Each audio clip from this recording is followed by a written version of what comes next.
안녕하세요. 책프로치입니다. 오늘 제가 소개해드릴 책은 수도자처럼 생각하기.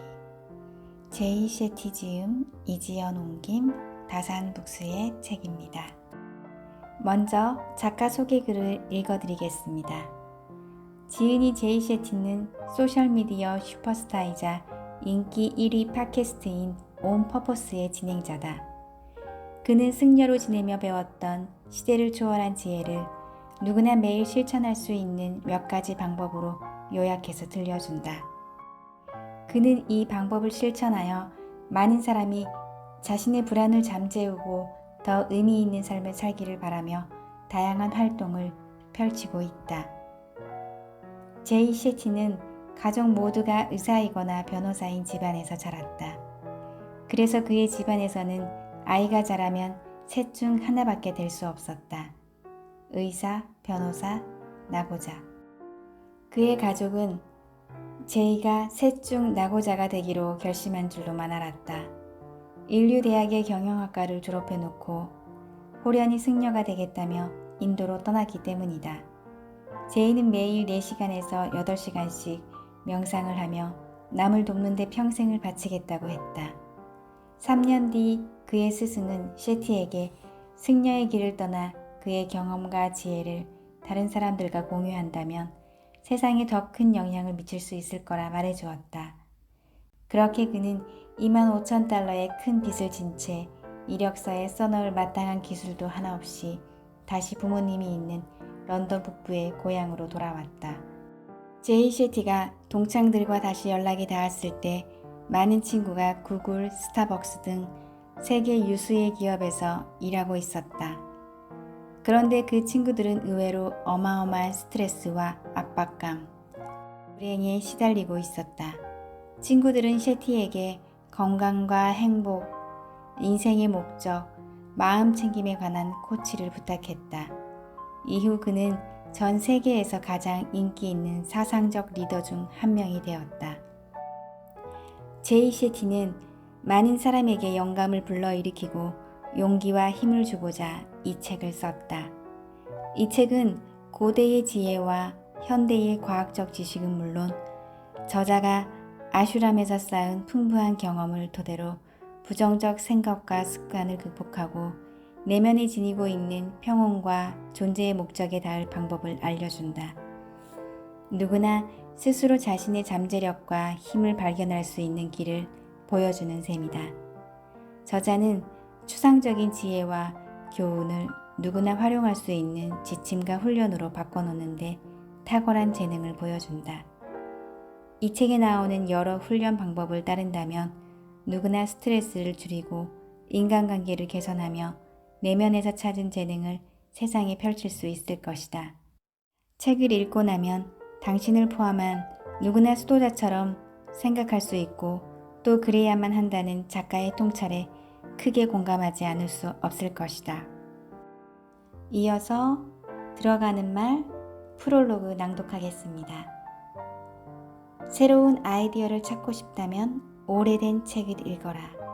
이반 파블로프의 말로 추정. 누가 얘기했는지 정확하지 않은가 봐요.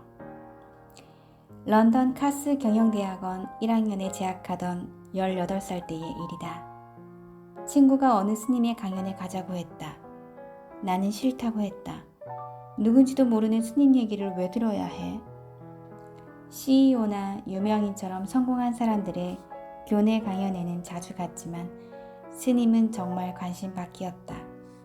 나는 인생에서 실제로 뭔가를 이룬 사람들의 이야기를 듣고 싶었다. 친구가 하도 고집을 피우기에 결국 이렇게 말했다. 끝나고 술 마시러 갈 거면 갈게. 사랑에 빠진다는 말은 연애할 때가 아니면 거의 쓰지 않는 표현이다. 하지만 나는 그날 스님의 경험담을 들으며 사랑에 빠졌다. 연단에 오른 인물은 30대쯤으로 보이는 인도 남자였다. 그는 머리를 파르르니 깎고 짙은 황색 법복을 입고 있었다. 총명하고 능변에 카리스마가 있었다. 그는 이타적 희생의 원칙을 이야기했다. 나무를 심되 그늘을 바라지 말라는 그의 말에 나는 낯선 전율이 온몸을 훑고 지나가는 것을 느꼈다. 인상적인 것은 그가 인도의 매사추 공과대학교 MIT라 할 수 있는 인도 공과대학교 IIT의 학생이었다는 점이다. IIT는 MIT처럼 입학하기가 바늘구멍 통과하기보다 힘든 곳이다. 그는 평범한 인간이라면 누구나 선망하는 기회를 수도자가 되는 것과 맞바꾸었다. 나와 내 친구들이 당시에 쫓고 있던 모든 것을 뒤로한 채 말이다. 이 남자는 미쳤거나 아니면 뭔가 대단한 계획이 있는 게 틀림없었다. 그때까지 내가 늘 매료되었던 이야기는 무에서 유를 창조한 사람들, 그러니까 무일푼으로 시작해 부자가 된 사람들의 이야기였다. 그런데 이제 처음으로 나는 정반대의 길을 간 사람과 마주하고 있었다. 그는 우리 모두가 원해야 한다고 세상이 그동안 나에게 들려준 그런 삶을 포기했다. 그런데도 그는 나고자의 씁쓸함이 아니라 즐겁고 자신감 넘치고 평화로운 모습을 보여주었다. 실은 내가 그때까지 만나본 사람 중 가장 행복해 보였다. 18살 때까지 나는 부자들을 많이 만났다. 유명하고 힘있고 잘생기고 때로는 이 세 가지를 모두 갖춘 수많은 사람의 강연을 들었다. 하지만 진정으로 행복한 사람을 만나보지는 못했던 것 같다. 강연이 끝나고 나는 인파를 뚫고 앞으로 나아가 그에게 정말 대단한 강의였다고, 많은 걸 느꼈다고 말했다. 스님과 더 많은 시간을 함께 보내고 싶은데요. 어떻게 하면 될까요? 어느 틈에 나는 그렇게 묻고 있었다. 내가 원하는 물건이 아니라 내가 원하는 가치관을 가진 사람들 곁에 있고 싶다는 강한 충동이 일었다. 스님은 그 주 내내 영국 곳곳을 돌며 강연할 계획이라면서 다른 강연에도 얼마든지 참석해도 좋다고 했고 나는 그렇게 했다. 그 스님의 이름은 가우랑가 다스다. 내가 그에게서 받은 첫인상은 그가 뭔가를 제대로 하고 있다는 느낌이었다. 나중에 알고 보니 이는 과학적으로 뒷받침되는 내용이었다. 2002년 티베트의 승려 용게이 밍구르 림포체는 네팔 카트만두 근처에서 출발해 위스콘신 대학교 메디슨 캠퍼스까지 먼 길을 왔다. 그가 명상을 하는 동안 벌어지는 두뇌 활동을 연구진이 관찰할 수 있게 해주기 위해서였다. 과학자들은 스님 머리에 샤워캡 비슷한 장치 EEG를 씌우고 뇌파를 측정했는데 장치에는 250개가 넘는 아주 작은 와이어가 튀어나와 있고 각 와이어에는 센서가 장착되어 있었다. 실험실 직원들은 이 센서들을 스님의 두피에 부착했다. 연구에 참여할 당시 스님은 평생 6만 2천 시간 이상 명상을 한 상태였다. 연구진 중에는 오랫동안 명상해온 사람들도 있었다. 그들이 상황실에서 지켜보는 가운데 스님은 연구진이 설계한 내용대로 명상을 시작했다. 연민에 관해 1분간 명상하고 30초를 쉬는 방식이었다. 스님은 통역의 수신호를 보며 이 패턴으로 순식간에 4회의 명상을 마쳤다. 지켜보던 연구진은 입이 떡 벌어졌다. 스님이 명상을 시작함과 거의 동시에 뇌파 기록계에 나타나는 두뇌 활동이 마구 요동치기 시작했다. 과학자들이 보기에 뇌파 기록계가 저 정도로 크고 빠르게 덜컹거리려면 스님이 자세를 바꾸거나 몸을 움직여야 했다. 하지만 그들이 지켜보고 있는 스님은 꼼짝도 하지 않았다. 놀라운 것은 스님의 일관된 두뇌 활동만이 아니었다. 더 놀라운 것은 스님에게 준비 시간이 필요하지 않았다는 점이다. 명상한 적이 있는 사람이라면 혹은 두뇌 활동을 잠시 쉬려고 시도해 본 사람이라면 보통 밀려드는 온갖 잡생각을 잠재우는데 어느 정도 시간이 걸린다는 것을 알 것이다. 림포체 스님은 그런 준비 시간이 전혀 필요하지 않은 듯 했다. 실제로 스님은 마치 스위치를 끄고 켜듯이 강력한 명상의 상태를 자유로이 드나드는 것처럼 보였다. 이날의 검사를 필두로 이후 10여 년간 스님의 뇌 활동을 촬영했는데 41살인 스님의 뇌는 또래에 비해 노화의 징후를 적게 보였다. 연구진은 스님이 실제 나이보다 10살은 더 젊은 사람의 뇌를 갖고 있다고 했다. 불교 스님 마티유 리카르의 뇌를 촬영한 연구팀은 리카르 스님에게 세상에서 가장 행복한 사람이라는 수식어를 붙여주었다. 그의 감마파 수준이 지금까지 과학적으로 기록된 것 중 최고 수준이었기 때문이다. 감마파는 집중력, 기억력, 학습력, 행복 등과 관련된다. 스님 한 명의 수치가 정상 수준을 넘은 것이라면 이상현상으로 볼 수 있다. 하지만 리카르 스님만이 아니었다. 스님 21명의 명상 수행 중에 뇌 활동을 촬영한 결과 명상하지 않은 사람들보다 높은 수준의 감마파가 오랫동안 지속되었다. 우리는 왜 수도자처럼 생각해야 할까? 농구장을 지배하고 싶다면 마이클 조던에게 물어보는 게 현명하다. 기업 혁신 전략을 배우고 싶다면 일론 머스크를 파고드는 게 좋다. 멋진 공연을 보여주고 싶다면 비욘세를 연구하는 게 좋다. 그렇다면 평화, 안정, 목적을 찾기 위해 마음을 수련하고 싶다면 전문가는 바로 수도자들이다. 그레이트 플리스를 공동 설립한 베네딕트 회 수사 다비드 슈타인 들라스트는 이렇게 말했다. 전문가가 아니어도 끊임없이 현재를 살려고 의식적으로 노력하는 사람은 모두가 수도자다. 수도자들은 유혹을 참고 비난을 삼가고 고통과 불안을 견디며 자존심을 잠재우고 목적과 의미가 넘치는 삶을 꾸릴 수 있다. 지구상에서 가장 침착하고 행복하고 목적을 의식하며 사는 사람들을 우리가 배우지 않을 이유가 있을까? 평온하고 느긋한 상태를 유지하는 것이 수도자들에게는 쉬운 일이라고 생각할지도 모른다. 조용한 곳에 숨어 지내니 직장 문제, 연애 문제가 생길 리 없고 출퇴근 시간의 교통지옥도 겪지 않는다고 말이다. 현대사회에서 수도자처럼 생각하는 게 무슨 도움이 될까라고 의구심을 품을 수도 있다. 먼저 수도자는 날 때부터 수도자가 아니다. 많은 수도자가 속세의 다양한 배경에서 출발해 완전히 새로운 사람이 되기로 선택한 사람들이다. 세상에서 가장 행복한 사람. 마티유 리카르는 승려가 되기 전 생물학자였다. 명상 앱으로 유명한 헤드스페이스를 공동 설립한 앤디 퍼디컴은 서커스 교육을 받았다. 내가 아는 승려 중에는 금융계 종사자였거나 록밴드 멤버였던 이도 있다. 그들은 여러분과 똑같은 학교에 다니며 똑같은 도시, 똑같은 동네에 살았다. 집에 촛불을 켜두고 맨발로 돌아다니며 산 꼭대기에서 나무 자세를 취하고 있는 사진을 걸어두어야만 하는 것은 아니다. 수도자가 된다는 것은 누구나 받아들일 수 있는 하나의 마음 자세다. 오늘날 승려 대부분이 그렇듯이 나도 아슈람에서 자라지 않았다. 나는 아동기 대부분을 승려답지 않은 일을 하며 보냈다. 내가 자란 곳은 런던 북부다. 부모님, 여동생과 함께 살았고 14살까지는 순종적인 아이였다.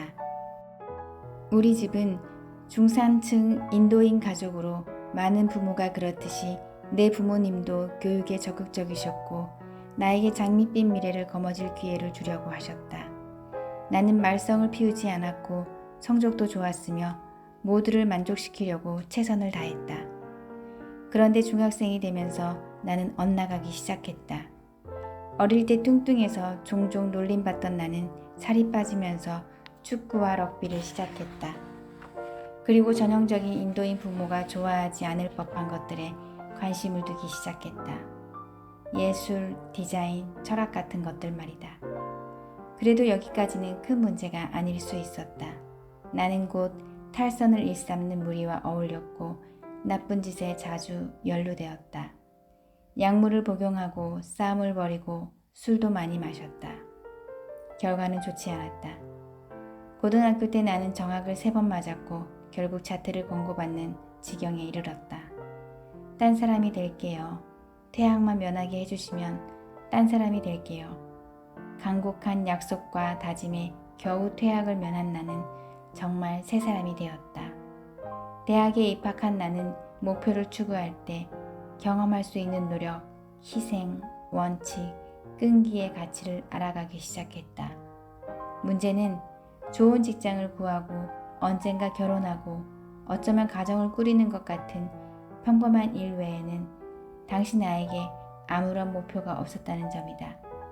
나는 뭔가 더 심오한 것이 있지 않을까 의구심을 가졌지만 그게 뭔지 도무지 알 수 없었다. 가오랑과 다스가 우리 학교에 강연하러 왔을 때쯤 나는 새로운 아이디어들을 탐구하려던 참이었다. 모든 사람이 내가 택할 거라고 생각했던 길에서 벗어나 새로운 형태의 삶을 살아보고 싶었다. 나는 한 명의 인간으로서 성장하고 싶었다. 겸손, 연민, 곰강 같은 것들을 단순히 추상적 개념으로 아는 것이 아니라 직접 몸으로 경험하며 느끼고 싶었다. 원칙, 인성, 고결함 같은 것들을 그저 글로만 이해하고 싶지 않았다. 직접 그렇게 살아보고 싶었다. 이후 4년간 나는 두 세계 사이를 정신없이 오갔다. 스테이크를 먹고 술집에 다니다가 명상하고 바닥에서 자는 생활을 이어갔다. 나는 런던에서 행동과학에 바탕을 둔 경제학을 공부했고 대형 컨설팅 회사에서 인턴으로 일했으며 친구 가족들과 같이 시간을 보냈다. 그리고 크리스마스 휴가 기간과 여름방학이 되면 뭄바이에 있는 어느 아슈람에서 고대 경전을 읽고 공부하며 스님들과 함께 살았다. 내 가치관이 서서히 바뀌었다. 나는 내가 스님들 곁에 있고 싶어 한다는 것을 깨달았다. 실은 수도자의 사고방식에 푹 빠지고 싶었다. 회사에서 하던 일은 점점 더 의미를 잃어갔다. 누구에게도 긍정적 영향을 끼칠 수 없는 일이 대체 무슨 의미가 있을까? 대학을 졸업한 나는 양복 대신 법복을 입고 아슈람에 들어갔다. 바닥에서 잠을 자고 새육간 사물함을 쓰는 생활이었다. 인도, 영국, 유럽 각지를 돌아다니며 살았다. 매일 몇 시간씩 명상하고 고대 경전을 공부했다. 다른 스님들과 함께 뭄바이 어느 외곽 마을의 아슈람을 친환경적인 영적 안식처로 바꾸는 고아르단 에코빌리 공사 일을 돕기도 했다. 하루에 수백만 명분의 음식을 나눠주는 아람리타 식량계획 프로그램에서 자원봉사자로 일했다. 내가 수도자처럼 생각할 수 있다면 누구든 그렇게 할 수 있다. 나와 함께 공부했던 힌두교 승려들은 베다를 교과서로 사용했다. 철학은 이 고대 경전들과 함께 시작되었다고 해도 과언이 아니다. 이 경전들은 적어도 3000년 전 지금의 파키스탄 일부와 인도 북서부에 이르는 지역에서 유래했기 때문이다. 이 경전들은 현재 힌두교의 바탕을 이룬다. 호모의 서사시처럼 베다도 처음에는 구전으로 전해지다가 나중에 글로 기록되었다. 그런데 이 기록지가 워낙에 잘 훼손되는 종류여서 지금 우리에게 전해지는 경전은 기껏해야 수백 년 정도 된 것들이다. 베다에는 창가, 역사적 일화, 시, 기도문, 만트라, 각종 의례, 일상에 대한 조언 등이 담겨 있다. 나는 일상에서도 이 책에서도 바가바드 기타를 자주 인용한다. 이는 기원전 800년에서 400년경 쓰인 우파니샤드의 근거를 두고 있는 경전이다. 바가바드 기타는 시대나 지역에 구애받지 않는 인생의 보편적 매뉴얼로 어느 승려의 얘기를 담은 책도 아니고 영적인 맥락에서 쓰인 책도 아니다. 이 책은 유능한 궁수인 한 남편에게 들려주는 이야기 형식으로 되어 있다. 굳이 어느 한 종교나 지역을 의도한 것이 아니라 전 인류에게 적용될 수 있는 내용을 담고 있다. 바가바드 기타를 비롯해 인도의 수많은 종교 경전을 번역한 영적인 저자이자 교수인 에크낫 이스워러는 바가바드 기타를 인도가 전 세계에 건네는 가장 중요한 선물이라고 했다. 렐프 월도 에머스는 1845년 그의 일기에 이렇게 썼다. 친구들과 나는 바가바드 기타 덕분에 근사한 하루를 보냈다. 바가바드 기타는 최초로 만들어진 책이다. 마치 어느 제국이 우리에게 말을 거는 듯한 기분이다. 절대 작거나 보잘것없지 않고 크고 고요하며 한결같은 목소리다. 우리와는 다른 시대, 다른 기후에 살면서 지금 우리를 괴롭히는 것과 똑같은 질문들을 고민하고 해결한 오래된 지성의 목소리를 듣는 기분이다. 바가바드 기타는 세상에서 가장 많이 언급되고 해설된 경전이다. 이 책의 목표 중 하나는 시대를 초월한 바가바드 기타의 지혜를 비롯해 수도자로서 내가 받은 교육의 근간이 된 고대의 여러 가르침을 여러분과 이어주는 것이다. 이들 가르침은 오늘날 우리가 직면한 여러 문제에도 큰 의미가 있다. 수도자의 철학을 공부하면서 나에게 가장 충격적이었던 것은 지난 3000년간 인류가 거의 변하지 않았다는 사실이었다. 물론 우리는 키도 더 커지고 평균 수명도 늘어났지만 용서나 에너지, 의도, 목적 있는 삶 등에 관한 수도자들의 가르침이 오늘날에도 여러 경전이 집필되었던 때와 다름없이 깊은 울림을 준다는 사실은 놀랍고도 인상적이었다. 더 인상 깊은 점은 이 책 곳곳에서 보게 되겠지만 수도자의 지혜가 많은 부분 과학적으로 뒷받침된다는 사실이다. 수천 년간 수도자들은 명상이나 마음 챙김이 우리에게 도움이 되고 감사하는 마음이 우리 자신에게 이로우며 봉사를 통해 행복해질 수 있다고 믿었다. 수도자들은 현대 과학이 보여주거나 증명하기 훨씬 전부터 이런 생각을 실천하는 방법을 개발했다. 알베르트 아인슈타인은 이렇게 말했다. 무언가를 쉽게 설명할 수 없다면 충분히 이해하지 못한 것이다. 나는 내가 배우고 있던 가르침들이 요즘 세상에도 얼마나 큰 의미가 있는지를 확인하면서 타인과 공유할 수 있을 만큼 가르침 속으로 더 깊이 빠져들고 싶었다.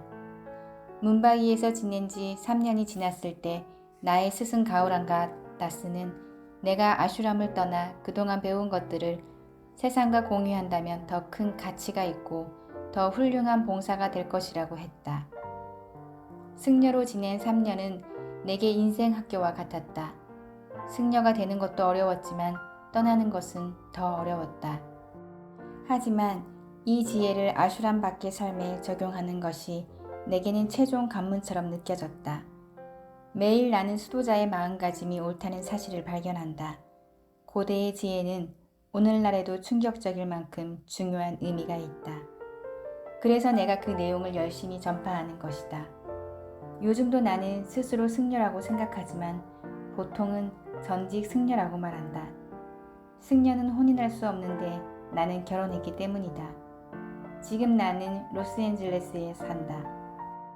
흔히 이곳이 물질주의, 허례허식, 판타지, 기타 온갖 미심쩍은 것들의 전 세계 수도라고 말한다.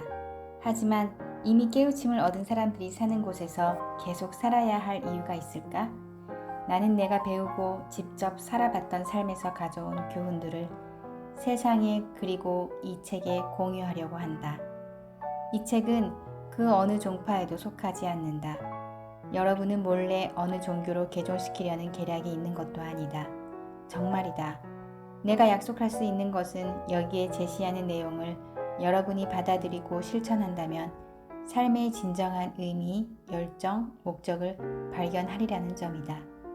지금까지 이렇게 많은 사람이 이토록 크게 불만족한 적은 없었다. 너무나 많은 사람이 행복을 쫓는데 정신이 팔려있다. 문화와 미디어는 성공과 업적의 모범 사례들을 보여주면서 이런 사람이 되어야 한다고, 이런 일을 해야 한다고 온갖 이미지와 개념을 우리에게 주입한다. 그러나 명예, 돈, 매력, 섹스, 그 어느 것도 우리를 끝내 만족시킬 수 없다. 오히려 우리는 점점 더 많이 바랄 것이다. 이는 좌절, 환멸, 불만족, 불행, 탈진으로 이어지는 악순환의 고리로 이어진다. 나는 흔히 원숭이 같은 마음이라고 부르는 것과 수도자의 마음을 자주 대비시킨다. 마음은 우리를 더 높은 곳으로 보낼 수도 있고 끌어내릴 수도 있다. 요즘 사람들이 다들 과도하게 많은 생각을 하고 오늘 할 일을 내일로 미루고 불안을 느끼며 고생하는 것은 원숭이 같은 마음을 그대로 내버려둔 결과다. 원숭이 같은 마음은 이 생각 저 생각 이 문제 저 문제 계속 옮겨 다니기만 하고 아무것도 해결하지 못한다. 내가 원하는 게 무엇인지 그 뿌리를 파고들어 내가 성장할 수 있는 실천 가능한 대책을 세운다면 우리도 수도자의 마음을 지닐 수 있다. 수도자의 마음은 우리를 혼돈과 잡념에서 구하고 명료성, 의미, 방향성을 찾을 수 있게 도와준다. 수도자처럼 생각하기를 수행하면 인생을 다른 방식으로 바라보고 접근할 수 있다. 기존 체제에 도전하고 초연해지고 재발견하고 목적을 갖고 초점을 맞추고 절도 있게 살고 봉사할 수 있게 한다. 수도자처럼 생각하기의 목표는 자존심, 질투, 욕정, 불안, 분노, 원망, 응어리에서 자유로운 삶이다. 수도자의 마음가짐을 장착하는 것은 가능할 뿐만 아니라 필요한 일이다. 우리에게는 다른 선택이 없다. 우리는 차분함과 고요함, 마음의 평화를 찾아야 한다. 승려 학교에 처음 갔던 날을 생생히 기억한다. 방금 머리를 밀었으나 아직 법복을 입지 않은 나는 여전히 런던에 있던 나와 똑같아 보였다. 10살이 안 되어 보이는 어린 승려가 5살짜리들을 가르치고 있는 게 보였다. 어린 승려는 대단한 아우라를 가지고 있었다. 마치 어른과 같은 침착함과 자신감이 있었다. 뭘 하고 계십니까? 내가 물었다. 아이들에게 첫 수업을 진행했습니다. 라고 대답한 어린 승려는 나에게 물었다. 스님께서는 첫날 무엇을 배우셨습니까? 문자와 숫자를 배우기 시작했습니다. 저들은 무엇을 배웠습니까? 가장 먼저 가르치는 것은 호흡법입니다. 왜지요? 내가 물었다. 태어나는 순간부터 죽는 순간까지 우리와 함께하는 것은 내 호흡뿐이기 때문입니다. 친구도 가족도 고향도 모두 바뀔 수 있지요. 나를 떠나지 않는 유일한 것은 나의 호흡입니다. 10살밖에 되지 않은 승려는 이렇게 덧붙였다. 스트레스를 받으면 뭐가 바뀌나요? 호흡이 바뀝니다. 화가 나면 뭐가 바뀌나요? 호흡이 바뀝니다. 우리는 모든 감정을 호흡의 변화로 경험합니다. 호흡을 읽고 다스리는 법을 배우면 인생의 그 어떤 상황도 헤쳐나갈 수 있습니다. 나는 벌써 가장 중요한 교훈을 배우고 있었다. 나무의 이파리 혹은 문제가 되는 증상이 아니라 사물의 뿌리에 초점을 맞추어라. 나는 누구라도 심지어 5살짜리나 10살짜리도 수도자가 될 수 있다는 사실을 직접 보고 배우고 있었다. 태어날 때 우리가 가장 먼저 해야 하는 일은 호흡이다. 그러나 삶이 복잡해지면서 가만히 앉아 호흡하는 것조차 너무나 힘든 일이 되었다. 내가 이 책을 쓴 것은 여러분에게 수도자들이 사용하는 방식을 보여주고 싶어서다. 우리는 사물의 뿌리를 찾고 저 깊숙한 곳까지 나 자신을 점검한다. 그러려면 호기심, 사색, 노력, 깨달음을 통해 마음의 평화, 차분함, 목적에 이르러야 한다. 아슈람에서 스승들께 배운 지혜로 여러분을 그곳까지 잘 안내할 수 있기를 바란다. 이 책에서 나는 수도자의 마음가짐을 받아들이는 3단계를 차근차근 설명할 것이다. 첫째, 우리는 놓아줄 것이다. 우리를 붙들고 있는 외부의 영향력, 내적 장애물, 여러 두려움을 벗어던질 것이다. 이 단계를 성장할 수 있는 공간을 마련하는 청소 단계라고 생각해도 좋다. 둘째, 우리는 성장할 것이다. 여러분의 의도와 목적을 가지고 자신있게 의사결정을 내릴 수 있도록 삶을 재편할 것이다. 마지막으로 우리는 베풀 것이다.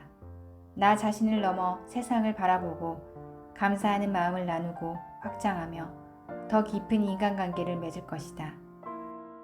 내가 가진 재능과 사랑을 타인과 나누고 봉사가 주는 진정한 기쁨과 놀라운 이점을 발견할 것이다. 그 과정에서 나는 아주 다른 3가지 유형의 명상법을 소개할 것이다. 바로 호흡법, 떠올려보기, 만트라다. 3가지는 각각의 이점이 있는데 간단히 구분해보면 호흡법은 몸을 위한 것, 즉 고요와 균형을 찾고 자신을 진정시키기 위한 것이다. 떠올려보기는 마음의 안정에 도움이 되는 것, 즉 과거를 치유하고 미래를 준비하기 위한 것이다. 만트라는 정신을 위한 것, 즉 가장 깊은 곳에 있는 자아 또는 우주와 연결되어 진정한 정화를 맛보기 위한 것이다. 반드시 명상을 해야만 이 책이 도움이 되는 것은 아니다. 그러나 명상을 직접 해보면 내가 전하는 도구들이 더욱 날카로움을 발휘할 것이다. 감히 말하자면 이 책의 전체가 하나의 명상이다. 자신의 신념과 가치관, 의도, 자신을 바라보는 태도, 의사결정을 내리는 방법, 마음을 수련하는 방법, 사람을 선택해서 교류하는 방법을 성찰하기 때문이다. 이렇게 깊은 자각을 얻는 것이 명상의 목적이요 보상이다. 수도자라면 이 문제를 어떻게 생각할까? 지금까지는 자기 자신에게 이렇게 물어본 적이 없을 것이다. 아마 비슷하게도 묻지 않았을 것이다. 하지만 이 책을 끝까지 읽고 난 후에는 이 질문을 하고 있는 자신을 발견하리라 기대한다. 이제 본문으로 들어가 보겠습니다.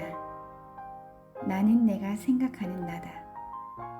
다른 누군가의 삶을 완벽하게 모방하느니 나 자신의 운명을 불완전하게 사는 편이 낫다. 바가바드 기타 3장 35절. 1902년에 사회학자 찰스 호턴 쿨리는 이렇게 말했다. 나는 내가 생각하는 나가 아니다. 나는 당신이 생각하는 나도 아니다. 나는 당신이 날 이런 사람이라고 생각하겠지 라고 나 스스로 생각하는 나다. 정신없을 것이다. 잠깐만 기다렸다 가자. 우리의 정체성은 남들이 생각하는 나에 온통 파묻혀 있다. 더 정확히 말하면 남들이 생각하는 나라고 내가 생각하는 내용에 파묻혀 있다. 우리의 자아상은 타인이 나를 어떻게 본다고 생각하는지와 밀접히 관련된다. 나를 개선하려는 노력의 대부분은 그렇게 상상 이상형에 부응하려는 시도의 다름 아니다. 내가 존경하는 누군가가 성공을 부라고 생각하는 것 같으면 나는 그 사람에게 깊은 인상을 주려고 부를 쫓는다. 친구 중 한 명이 나를 외모로 평가하는 것 같으면 나는 거기에 맞춰 외모를 가꾼다. 뮤지컬 영화 웨스트 사이드 스토리에서 마리아는 자신에게 빠진 한 소년을 만난다. 그래서 마리아가 부르는 노래는 예뻐진 기분이 들어다. 미국 아카데미 영화상 남우주연상을 유일하게 3차례나 수상한 영화배우 데니얼 데이 루이스는 1998년 이후 영화를 6편밖에 찍지 않았다. 데니얼 데이 루이스는 배역을 맡을 때마다 지독하게 준비하고 캐릭터 속으로 완전히 빠져든다. 마틴 스코세이지 감독의 영화 갱스 오브 뉴욕에서 빌더부처 역할을 맡은 데이 루이스는 실제로 도살업자들이 받는 훈련을 받았고 세트장 밖에서도 강한 아일랜드 사투리를 사용하며 서커스 단원을 선생님으로 고용해 칼 던지는 법까지 배웠다. 이는 겨우 시작에 불과했다. 데이 루이스는 고증된 19세기식 복장만 입었고 실제 그 배역의 인물이 된 듯 로마 거리를 돌아다니면서 모르는 사람에게 시비를 걸고 싸움을 붙였다. 결국은 그 19세기식 복장 탓에 폐렴까지 걸렸다. 데이 루이스가 사용한 기법을 연극이나 영화계에서는 메소드 연기라고 한다. 배우가 자신이 연기하는 그 배역이 되기 위해 최대한 그 배역처럼 생활하는 기법이다. 정말 놀라운 기술이지만 메소드 연기를 하는 배우는 배역에 너무 빠져든 나머지 종종 일상생활에서도 그 배역으로 살기도 한다. 제가 미쳤었다고 인정합니다. 완전히 미쳤었죠. 몇 년 뒤 데이 루이스는 인디펜던트와의 인터뷰에서 해당 역할이 나의 정신과 육체 건강에는 별로 좋지 않았다라고 인정했다. 무의식적으로 우리는 누구나 어느 정도는 메소드 연기를 하고 있다.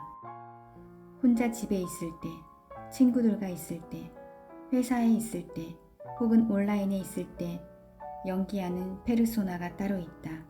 각각의 페르소나는 나름의 이점을 가진다. 페르소나는 공과금을 낼 수 있게 돈을 벌어주고 그리 편안하지 않는 직장에서 무리 없이 일할 수 있게 돕고 별로 좋아하지 않지만 계속 교류해야 하는 사람과 인간관계를 유지하게 한다. 그러나 종종 우리는 정체성에 너무 많은 층이 생겨버린 나머지 진짜 나를 보지 못한다. 애초에 그게 누구인지 뭘 하는 사람인지 알기라도 했다면 말이다. 우리는 아무런 의식적 통제나 의도 없이 직장에서의 배역을 집으로 가져오고 친구와 있을 때의 배역을 애인과 있을 때 사용한다. 아무리 내 배역을 잘 소화해도 결국 우리는 불만족스럽고 우울하고 가치 없는 사람처럼 느끼고 불행하다. 그러면 처음처럼 작고 나약했던 나는 일그러진다. 우리는 가치관을 희생해서라도 남들이 생각하는 나라고 여기는 내용에 맞춰 살려고 애를 쓴다. 우리가 의식적으로 의도적으로 가치관을 만들어내는 일은 혹시나 있다고 해도 아주 드물다. 우리는 이렇게 나는 대체 어떤 사람인가를 끝까지 제대로 생각해보지도 않고 두 번 반사된 이미지를 이용해 인생의 여러 선택을 내린다. 쿨리는 이런 현상을 거울자라고 불렀다. 우리는 나 자신에 대한 지각의 지각 속에서 산다. 그렇게 진짜 나를 잃어버렸다. 다른 누군가의 꿈에 등장하는 왜곡된 이미지를 쫓고 있는데 내가 누구인지 무엇이 나를 행복하게 하는지 대체 무슨 수로 알 수 있을까? 승려가 될 때의 힘든 점이 각종 재미를 포기하는 거라고 생각할지 모르겠다. 파티, 섹스, TV, 소유, 진짜 침대에서 자는 것 같은 것들 말이다. 하지만 그런 단계를 밟기 전에 내가 극복해야 했던 더 큰 장애물은 부모님께 내가 선택한 커리어를 번복하는 일이었다. 대학을 졸업할 때쯤 나는 어느 길을 갈지 결심이 섰다. 부모님께 앞으로 들어오는 취업 제안도 거절할 거라고 말했다. 나는 늘 농담으로 우리 부모님한테는 아들의 커리어 옵션이 3가지 뿐이라고 말하곤 했다. 의사, 변호사, 나고자. 승려가 되겠다는 말은 부모님이 그동안 나에게 쏟아부은 그 모든 노력이 헛된 낭비였다고 가장 분명한 방식으로 말하는 것이나 다름없었다. 세상의 모든 부모가 그렇듯이 내 부모님도 나에 대한 꿈이 있었다. 나는 어쩌면 내가 승려가 될 수도 있다는 생각을 조금 심어놓기는 했다. 18살 때부터 나는 매년 여름방학의 일부는 금융업계의 인턴으로 일하고 1년 중 일부는 뭄바이에 있는 아슈람에서 수련하며 보냈다. 내가 결단을 내렸을 때 어머니가 가장 먼저 걱정하신 것은 여느 어머니와 마찬가지로 나의 건강과 행복이었다. 승려가 되면 건강보험은 있을까? 깨달음을 구하는 것이 온종일 자리에 앉아있는 것을 근사하게 표현한 말에 불과한 건 아닐까? 어머니가 더욱 힘들었던 부분은 우리 주위의 모든 가족, 친지들이 우리처럼 의사, 변호사, 나고자로 성공을 정의하는 사람들이었다는 점이다.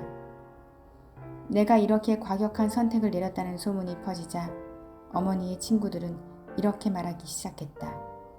네가 제이한테 투자한 교육이 얼마인데 애가 쇠뇌를 당한 거야. 인생을 낭비하게 될 거야. 내 친구들도 내가 인생의 낙오자가 되어간다고 생각했다. 나는 이런 말도 들었다. 다시는 취업 못할 거다. 앞으로 네 힘으로 생활비를 버는 건 불가능하다고 봐야지. 여러분도 진짜 내 삶을 살려고 노력하다 보면 일부 인간관계가 위험에 처할 것이다. 그 사람들을 잃는 게 감수할 만한 위험이기는 하지만 그들을 계속 내 삶에 남겨둘 방법을 찾아보는 것은 충분히 노력해볼 만한 가치가 있다. 수도자의 마음을 키워가고 있던 나에게는 다행한 일이지만 그 결정을 내릴 당시에는 부모님이나 친구들의 목소리를 가장 중요한 지침으로 삼지 않았다. 대신에 내 경험을 믿었다. 18살 때부터 나는 해마다 양쪽의 삶을 테스트했다. 여름에 금융업계에서 인턴을 하고 집에 돌아오면 배가 고파 저녁을 먹어야겠다는 생각밖에 들지 않았다. 하지만 아슈람을 떠날 때면 매번 이렇게 생각했다. 굉장한 시간이었어. 내 인생 최고의 시간이었어. 이렇게 폭넓은 경험을 통해 가치관 10년 체계를 실험해 본 것이 나 자신을 이해하는 데 큰 도움을 주었다. 승려가 되겠다는 나의 선택에 사람들이 보인 반응이야말로 살면서 누구나 직면하는 외부 압박의 전형적인 예다. 가족, 친구, 사회, 미디어. 우리는 너는 이런 사람이 되어야 해 또는 너는 이런 것을 해야 해 라고 말하는 목소리와 이미지에 둘러싸여 있다. 그들은 온갖 의견과 기대와 의무를 부르짖는다. 고등학교를 졸업하면 곧장 명문대에 진학해라. 돈을 많이 버는 직장을 찾아 결혼하고 집 사고 아이 낳고 승진해라. 문화교범이란 이유가 있어서 존재한다.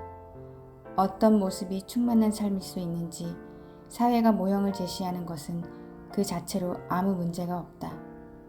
그러나 우리가 아무런 성찰 없이 그런 목표를 받아들인다면 내가 왜 집이 없는지, 내가 사는 곳에 만족하지 못하는지, 왜 내 직장은 공허하게 느껴지는지, 내가 과연 배우자를 얻고 싶기는 한 건지, 내가 아등바등하는 여러 목표 중에 정말로 원하는 게 하나라도 있는지 절대로 알 수 없을 것이다. 아슈람에 들어가겠다는 내 결정은 주위의 수많은 우려를 낳았다. 다행스럽게도 아슈람에서의 경험은 나에게 그런 소음을 걸러낼 수 있는 필터를 주었다. 원인과 해결책이 같았다.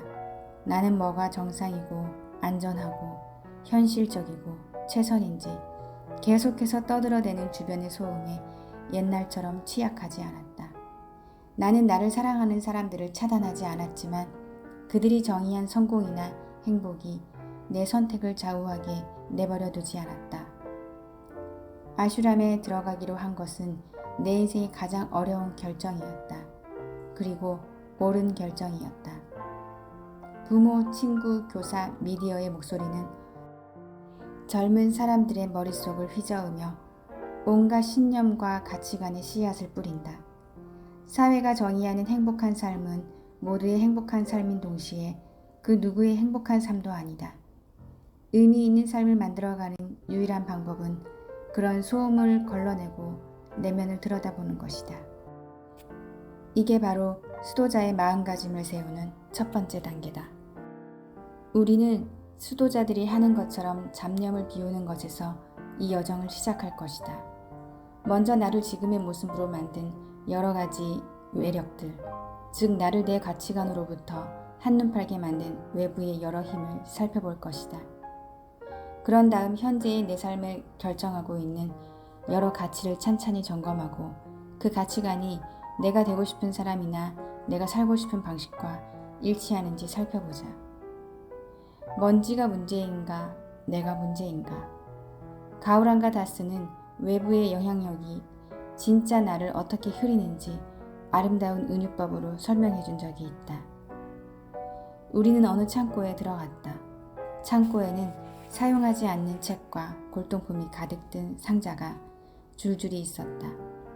언제나 정갈하고 깨끗이 청소된 아슈람의 다른 방들과는 달리 그곳은 먼지가 가득하고 여기저기 거미줄이 쳐져 있었다. 스님은 나를 거울 앞으로 데려가 이렇게 말했다. 뭐가 보입니까? 거울 위에는 먼지가 두껍게 쌓여 내 모습조차 볼 수 없었다. 그렇게 말하니 스님은 고개를 끄덕이고는 소매자락으로 거울을 쓱쓱 문질렀다. 먼지 구름이 일어나 내 얼굴을 덮치면서 나는 눈이 따갑고 목이 칼칼했다. 스님은 말했다. 우리의 정체성은 먼지가 덮인 거울과 같습니다. 처음 거울을 들여다보면 내가 누구고 내게 소중한 게 무엇인지 진실이 가려져 보이지 않습니다. 그 먼지를 닦아내는 과정이 유쾌하지 않을 수도 있지만 먼지가 사라졌을 때만 진짜 내 모습을 볼 수 있습니다. 16세기 벵골의 힌두교 성자 차이타니아가 했던 말을 실제로 눈앞에서 보여준 셈이었다. 차이타니아는 이를 마음의 불순한 거울 닦기라고 불렀다. 사실상 수도원의 목적은 우리가 가장 중요한 곳에 집중하지 못하게 만드는 잡념을 없애고 육체와 정신의 욕망을 극복해 삶의 의미를 찾기 위한 것이다. 그래서 어떤 곳을 말하지 못하게 하고 어떤 곳은 성관계를 금지하고 어떤 곳은 세속의 소유를 포기하며 세 가지를 모두 실천하는 곳도 있다. 아슈람에서 우리는 더도 덜도 말고 꼭 필요한 것만 가지고 살았다. 나는 놓아주는 것의 깨달음을 몸소 체험했다. 중요하지 않은 것들에 파묻혀 있으면 어느 틈에 정말로 중요한 게 무엇인지 잊게 된다. 여러분에게 위 세 가지를 모두 포기하라는 얘기가 아니다. 하지만 외부의 영향력이라는 소음을 인식하고 걸러낼 수 있게 돕고 싶다. 그래야 먼지를 걷어내고 이 가치관이 정말로 나 자신을 제대로 반영하는지 알 수 있다. 길잡이가 되는 가치관은 내가 어떤 사람이 되고 싶고 나 자신이나 타인을 어떻게 대해야 하는지 나를 이끌어주는 나에게 가장 중요한 원칙들이다. 가치관은 주로 자유, 평등, 연민, 정직처럼 개념을 나타내는 단어 하나로 되어 있다. 이렇게 말하면 추상적이고 이상적으로 들릴 수 있겠지만 실제로 가치관은 아주 현실적인 것이다. 가치관은 내가 인생을 헤쳐나갈 때 사용하는 일종의 윤리적 GPS 같은 것이다. 내 가치관을 알면 내게 최선인 사람들, 최선인 행동이나 습관이 어디에 있는지 알 수 있다. 가치관이 없으면 초행길을 운전할 때처럼 길을 헤맨다. 좌회전 우회전을 못 돌고 길을 잃고 우물쭈물 결정을 내리지 못한다. 가치관은 내가 나와 맞는 사람들과 어울리고 직업이나 업무에서의 문제를 결정하고 시간을 더 현명하게 사용하고 중요한 것에 관심을 집중하게 만들어준다. 가치관 없이는 그때그때 관심을 사로잡는 것에 따라 떠밀려 다닐 수밖에 없다. 가치관은 어디에서 오는가? 가치관은 잠결에 생긴 것이 아니다. 우리는 가치관을 의식적으로 찬찬히 생각하지 않는다. 심지어 가치관을 입 밖에 내는 일도 거의 없다. 그러나 가치관은 존재한다. 누구나 태어나면서 정해지는 환경이 있고 각자의 경험에 따라 가치관이 결정된다. 가난한 집에서 태어났는가? 부유한 집에서 태어났는가? 나를 칭찬한 곳은 어디인가? 부모나 양육자는 우리의 팬이자 비평가로서 가장 큰 목소리를 내는 경우가 많다. 10대 때는 반항할 수도 있지만 보통은 가장 권위 있는 인물을 기쁘게 하려고 노력하며 그들을 흉내내게 마련이다. 부모님과 시간을 어떻게 보내는지 한번 되돌아보라. 함께 놀고 대화를 나누고 숙제를 같이 했는가? 부모님은 무엇이 가장 중요하다고 했는가? 그게 부모님에게 가장 중요한 것과 일치했는가? 부모님은 내가 어떤 사람이 되길 바랐는가? 부모님은 내가 무엇을 이루길 바랐는가? 부모님은 내가 어떻게 행동하길 바랐는가? 나는 그런 이상들을 흡수했는가? 그것들이 나에게 효과가 있었는가? 교육은 처음부터 영향을 미치는 또 하나의 강력한 요인이다. 우리가 배우는 주제, 그 주제를 가르치는 문화적 시각, 기대되는 배움의 방식, 이 모두가 영향력이다. 팩트 지향적인 교과과정은 창의성을 촉진하지 못한다. 편협한 문화적 접근법은 나와는 배경이나 출신 지역이 다른 사람들에 대한 아량을 키워주지 못한다. 정규 교육 과정에서는 내 열정에 몰두할 수 있는 기회도 많지 않다. 일찍부터 내 열정이 무엇인지 안다고 하더라도 말이다. 학교가 우리 인생에 도움을 주지 못한다는 얘기를 하려는 게 아니다. 세상에는 수많은 교육 모형이 있고 그 중에는 구속이 덜한 방법도 있다. 그러나 한 걸음 뒤로 물러나 학창시절부터 줄곧 지녀온 그 가치관이 나에게 꼭 맞는다고 느껴지는지 생각해보는 것은 가치 있는 일이다. 미디어 심리전. 승려가 된 나는 그게 무엇이든 우리의 마음을 흡수하는 것들을 가치관에 영향을 준다는 사실을 일찌감치 알았다. 나 자신과 내 마음은 별개지만 우리는 그 마음을 도구로 이용해 내 가슴 속에서 가장 중요한 게 무엇인지 결정한다. 내가 보는 영화, 듣는 음악, 읽는 책, 시청하는 TV 프로그램, 온라인에서 팔로우하거나 오프라인에서 만나는 사람들, 타임라인에 있는 것들이 내 마음을 채운다. 유명인들의 가십, 성공의 이미지, 폭력적인 비디오 게임, 자극적인 뉴스를 많이 접할수록 우리의 가치관은 질투, 비판, 경쟁, 불만에 물든다. 관찰과 평가는 수도자처럼 생각하기 위한 핵심 열쇠고 그 시작은 공간과 고요다. 승려들이 외부의 영향력이라는 소음을 걸러내는 첫 번째 단계는 물질적인 것들을 놓아주는 것이다. 나는 방문객 신분으로 아슈람을 3번 다녀왔고 대학 졸업 후 정식 승려가 되었다. 런던 북쪽 시골에 있는 바크티 베단타 사원에서 2달간 교육을 받고 인도로 향한 나는 2010년 8월 초 아슈람에 도착했다. 스타일이 꽤 좋았던 내 옷가지는 법복 2벌로 바뀌었다. 머리카락은 그냥 없어져야 했다. 우리는 모두 삭발했다. 더는 내 모습을 확인할 방법이 없었다. 아슈람의 창고 외에는 거울이 없었기 때문이다. 승려들은 외모에 집착하고 싶어도 그럴 방법이 없었고 거의 바뀌지 않는 간소한 음식을 먹으며 얇은 매트를 깔고 바닥에서 자고 유일하게 듣는 음악은 명상이나 의례 중에 가끔 들리는 만트라와 종소리가 전부였다.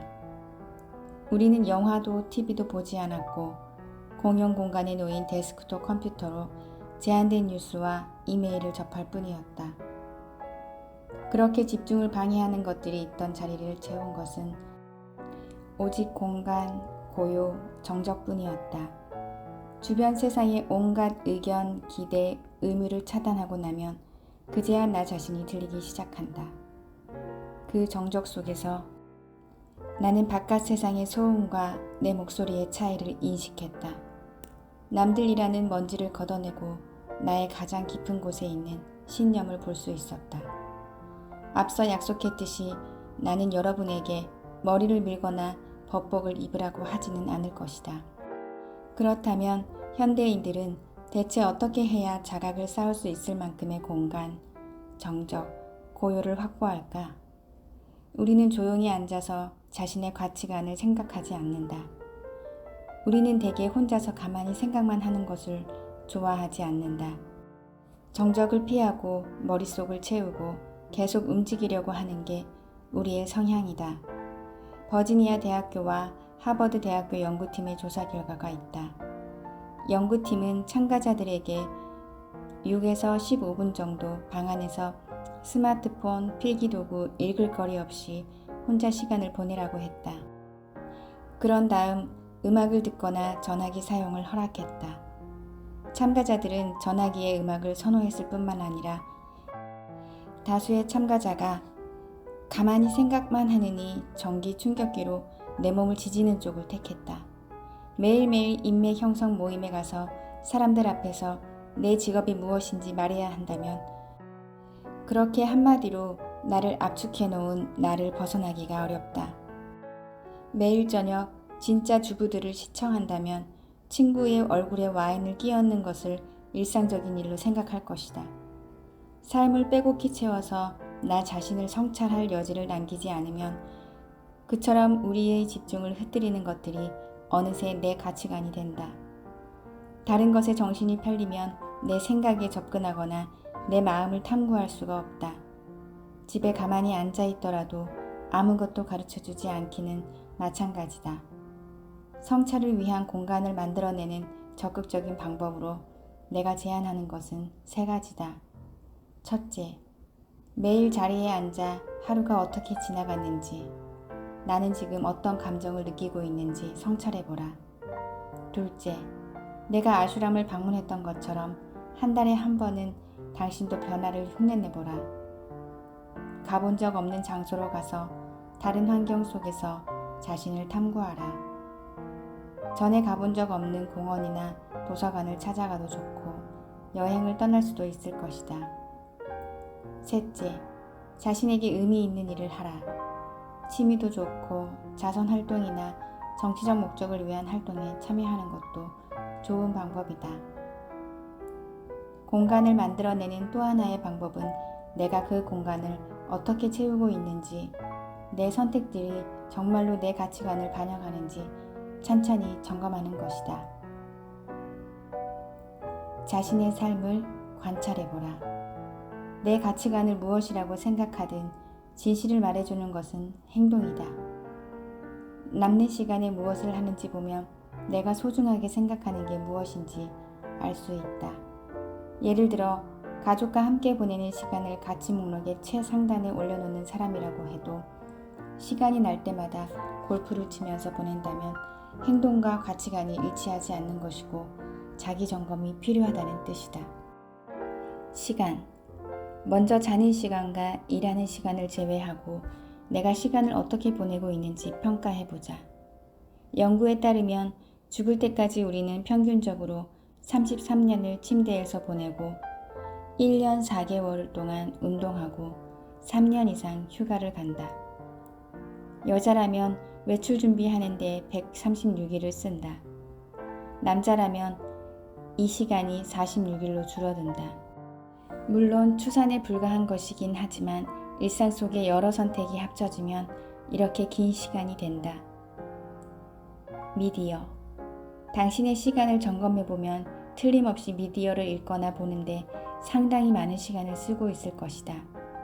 연구 결과에 따르면 평균적으로 현대인은 TV나 소셜미디어를 보는데 11년 이상을 쓴다고 한다. 당신은 그저 무심코 미디어를 선택하는 것 같겠지만 시간은 가치관을 반영한다. 미디어의 형태는 다양하지만 우리는 영화, TV, 잡지에 과도하게 많은 시간을 쓰지는 않는다. 문제는 각종 전자기기다. 편리하게도 아이폰은 당신의 전화기를 어떻게 사용하고 있는지 정확히 알려준다. 설정 메뉴에서 일주일간 당신이 전화기를 사용한 시간을 확인해보라. 소셜미디어, 게임, 이메일, 인터넷에 얼마나 많은 시간을 썼는지 알 수 있을 것이다. 확인한 내용이 마음에 들지 않는다면 스스로 제한을 걸 수도 있다. 안드로이드 폰이라면 설정 메뉴에 배터리 사용 내용으로 들어가 메뉴에서 전체 기기 사용 내용 표시를 선택한다.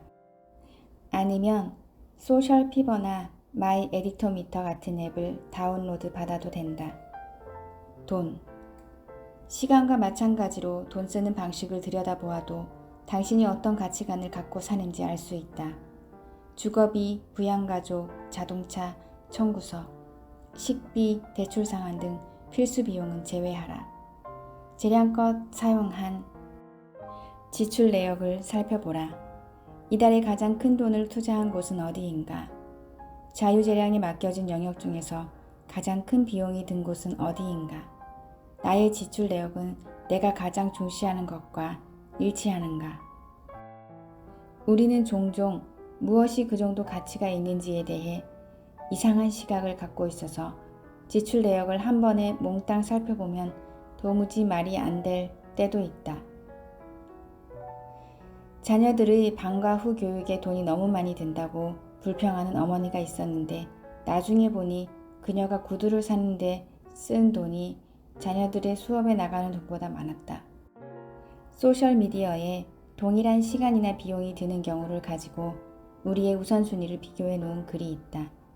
시간이나 돈을 쓰는 방식이 가치관을 얼마나 잘 폭로하는지 생각하게 하는 내용이다. 60분간 TV 시청. 벌써 끝났잖아. 60분간 가족과 점심 식사.